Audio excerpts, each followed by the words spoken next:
Welcome back to Common Thread News. I'm Evan Massoud. Well, it's that time of year again. Football is back, and we have a real treat for you to kick off the season. It's a battle on Ellsbury Street between the Bishop Connolly Cougars and the Durfee Hilltoppers. Last year, the Cougars went 5-6. They began their year 4-1, but then lost 5 of their last 6 games to wrap it up.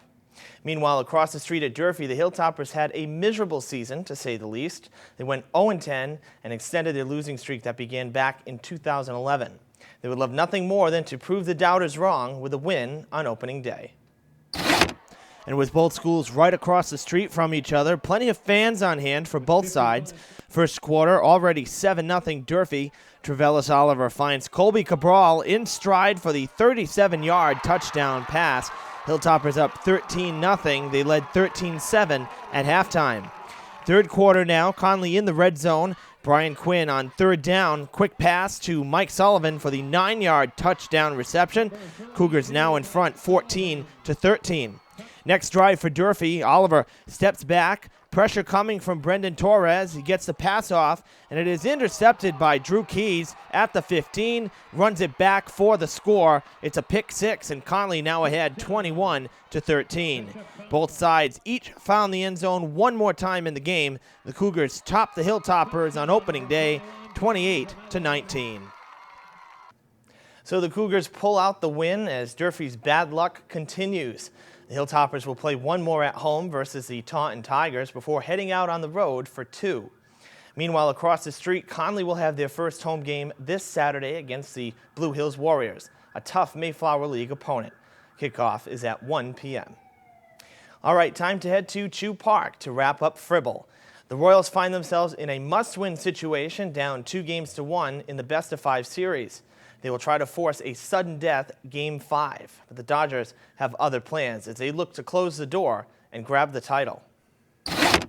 And it was Dennis Medeiros getting the nod in Game 4 for the Dodgers. Scoreless game until the 4th. Ben Montero at the dish lines it into right field for the RBI single to break the ice. Yoshi Ferreira scores from second. Royals on the board. Next up, Casey Askland gets a curveball, drives it to deep left field, misjudged by Cam Souza. Montero around from second. Askland ends up at third, and the Royals lead it 2-0. The Dodgers bats silent in Game 4 as the Royals force Game 5 with the shutout victory. So the Royals stave off elimination and live to play another day. That day was just 2 days later as the two teams' quest for the title culminated in the pivotal Game 5. And it would be a rematch of Game 1, Yoshi Ferreira against Corey Batista. And it was Ferreira who ran into early trouble. Top 2, already 3-0 Dodgers. Tyler Andrade adding to the lead. A 2-run single through the left side. Tyler Gilbo and Benny Chadwick score. The Dodgers with a 5 spot in the second. And it stayed that way until the 7th. 2-on for Corey Da Silva. Sends it high and deep to center. Drops just shy of the fence. Chadwick and Andrade score. Dodgers up 7-0. They weren't done. Up next, pitcher Corey Batista with an absolute stinger into left center. That's going to roll a while. Da Silva in from second. Andrew Salpetro all the way around from first.